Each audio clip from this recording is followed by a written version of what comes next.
Now, when I started to learn a little bit of Hebrew, I found out Ani means I am. Yeah. So is there a different, is Yahweh being I am who I am? Where does that, how does that split up like that? Is this an ancient version of Hebrew somehow and Ani is a new version of Hebrew? Is that what that is? Well, I mean, ani means I. Like it's like the person, like the first person personal pronoun. But it so in Hebrew, like there's you don't need a verb to say something. So like you could say ani hu, like in modern Hebrew, like I am that yeah, that's me, like yeah, something like that, like and that's so you can use the first personal pronoun to predicate a sentence like that and say that's me, like but when God does it, it's like there's a verb for being, or like happen or to be or to something like that, and that's the verb that's used, and so then like in the form that Yahweh probably is like the causative form of that, which means like to come into being or to become or something like that, and so that's like, again, that's like the one who makes things be, or something like that, and that is a verb that you can conjugate in Hebrew, but that's it's a little different than the use of the pronoun. I got you.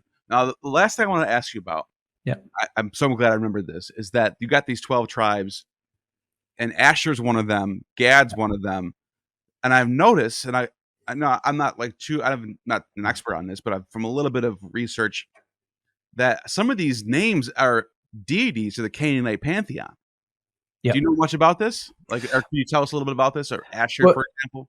Yeah, I mean, so that's basically what you said. Like that, I mean, Asher is the kind of big example that it seems like base. I mean, so again, we have to like I mean, it depends on where you are, like with all the historical stuff, how much you know about it. But like, I mean, for me, obviously, like the 12 tribes are construction that are made kind of in later times.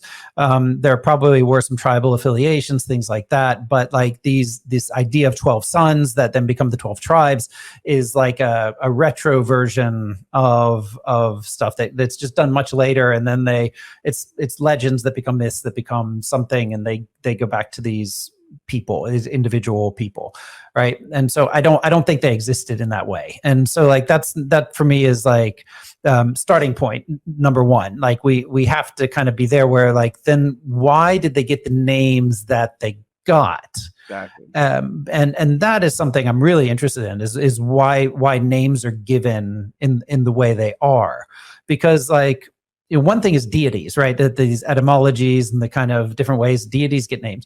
But like, if we really think about it, the characters of Genesis are also deities or legendary figures in exactly the same way as the heroes are in Greek mythology. Yeah. So I would say, like, I mean, Adam, Adam is definitely just like a proto man that is, I mean, of course, up to Abraham, they all live to be, 600, 700, 800 years old. And, so Adam does all this. I mean, he's the first man. And then you have Enoch, who flies around with the angels and doesn't die. And then you get Noah, who floats around in the ark. And we get these hero legendary people that correspond to, like Hercules or whatever, that are kind of like have some humanness to them, but that still do cool things. And we've got the heroes. So it makes sense. And like, so when earlier generations have looked at that thing, and like, especially like more conservative biblical scholars or older biblical scholars, that was kind of like, after you get to Abraham, then they think differently about the characters of the story. Right. So it'd say like, oh, well, from Abraham, we have some real legendary colonels or whatever that we can look back to. So Abraham, I mean, even though most people would say Abraham wasn't maybe a real guy, they would think, but there's something.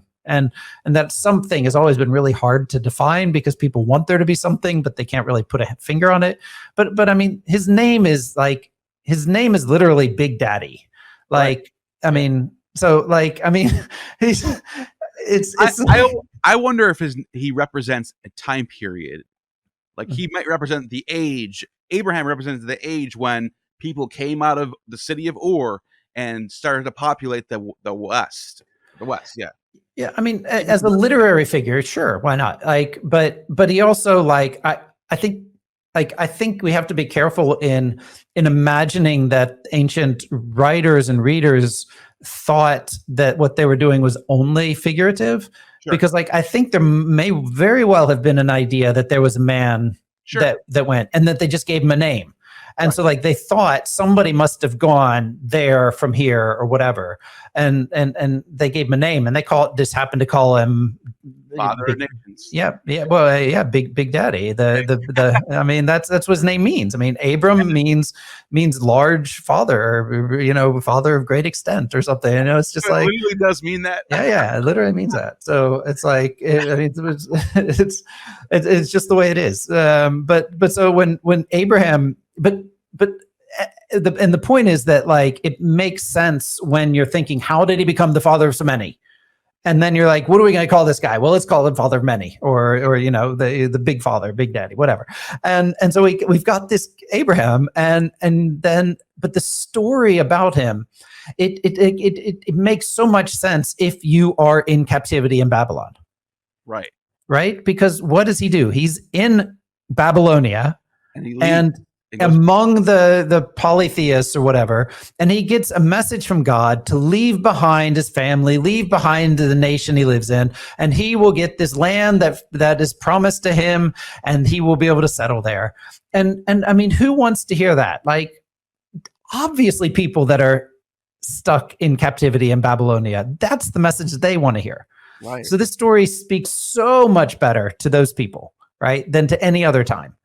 And so like the Abraham story might have some elements that are a lot older, probably has a whole big mixture of stuff, but like then you get like Isaac and Jacob that are basically just like also legendary figures that are explaining things like as to why things are the way they are. Like Jacob is literally the guy who wrestles with God and then is called Israel. And like that's the point in the story where we can say, oh, okay, that's why we're called Israel, right? And then you get these 12 tribes that are like, there is definitely some of them that have a lot of historical evidence. Like we see in inscriptions for like Ephraim and Judah, that we get some information about some of the names, but then like others of them, they're just there in the Bible. And so it seems like there's, like you said, they're just maybe reflections of local, like either tribes or local god names or a combination of the two. So if I'm not mistaken, there was a god named Gad who was the god of luck. He was like the fortune would be the Latin version, Fortuna. Yep. But there was Gad in Canaan, and he was the fortune god. Yep. So all of a sudden you have a tribe of Gad, when it's like, wait a minute, wouldn't they know this? Don't they know that there's a god named? Why would they name a tribe that? Why? But like, so like, it makes you wonder if they're taking these localized gods and just trying to bring them down to a level that's, good enough for their religion. Right. Or just that it wasn't a problem.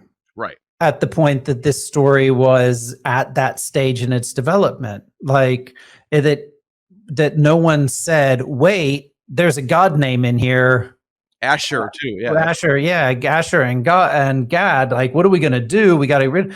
No, I mean, like that. It didn't pose a problem. It didn't pose a threat. Yeah. And if they worshiped the gods there, then I don't think that posed much of a threat either, because everyone else was out there worshiping their Asherah poles and Baal and everything else too. So I think like it's the modern construction of a monotheistic Israel that causes a lot of the confusion.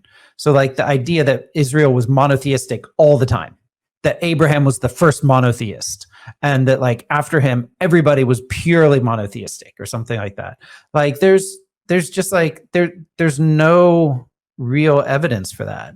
And then it just confuses us when we read the text, when we're trying to make it a basically monotheistic setting, and then interpret why these elements show up that are polytheistic.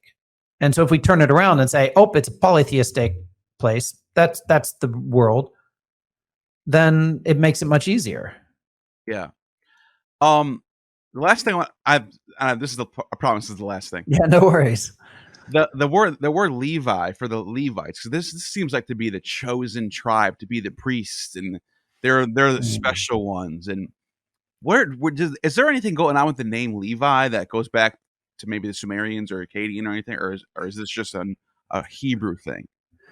They're the chosen of the chosen. It's like, why? Yeah, I guess right. that makes sense that they are the tribe of Moses. But then why did they make that the tribe that Moses came from? You know what I mean? So, yeah, exactly. And I mean, but the one thing we can say is that the Levites, like, we do definitely know of for a long period of time. Like they're there at least through the Second Temple period. And so that then being reconstructed as its own tribe, where you have this group of people that are considered the priestly group, that they also get their own tribe, and that tribe happens to be the tribe of Moses and Aaron and all this. Like that is like could be because there is a group of people known that like as the servants of the temple or whatever that call themselves Levites, that then you kind of reconstruct it backwards in that way. That makes sense. But like the other thing that's interesting is, I mean, there's two sons that are important, right? So there's Levi, and then there's Judah, right? Because Judah is also like incredibly important, obviously as he becomes the ancestor of David and the monarchies. And then so the 12 tribes, Levi is housed within Judah. So they sort of work together, if that makes sense. Right. Yeah. And so there's like, so what you can see by that is that we have like a very, very small area that is the main center of focus for the texts. Right. And it's like everything else is outside this realm. And I think that's like one of the things that is also a problem when we're reading texts that describe an assumed historical reality. Say like, oh, the kingdom under David was this big and it went from there to there and it was like this and this. But like many scholars today, like basically agree that that's like that never existed. Like no kingdom of that size was really there. Like, right. I mean, somebody might have been to that place on a walk once or on a whatever, but like it's not a real like controlled place. And like, so the size of the kingdom, might represent the idealized, desired kingdom or something like that. And so like a lot of these tribes are among the tribes that just don't feature in the rest of the story. Right. And so like their function is to make that 12.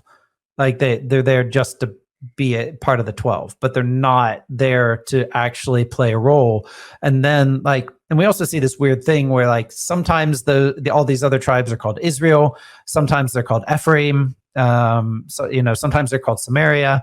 And so like Samaria was the capital, and Ephraim it kind of becomes the name of the northern kingdom in some of the texts, and Israel then is used for the northern kingdom in opposition to Judah.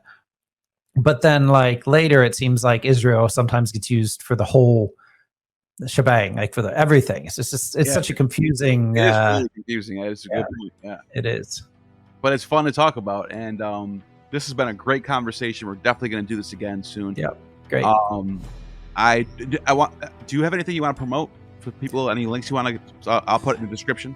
Yeah, no, I don't have anything that is, I mean, people can, we can look at my academia site and whatever. I've like some articles I've written, but I don't know if those will be like popular among the people that don't read all the weird languages I throw in there. But I mean, people are welcome to check that out, but I don't have anything like out there at the moment, but hopefully sometime not too far future, I'll have something to work with. So.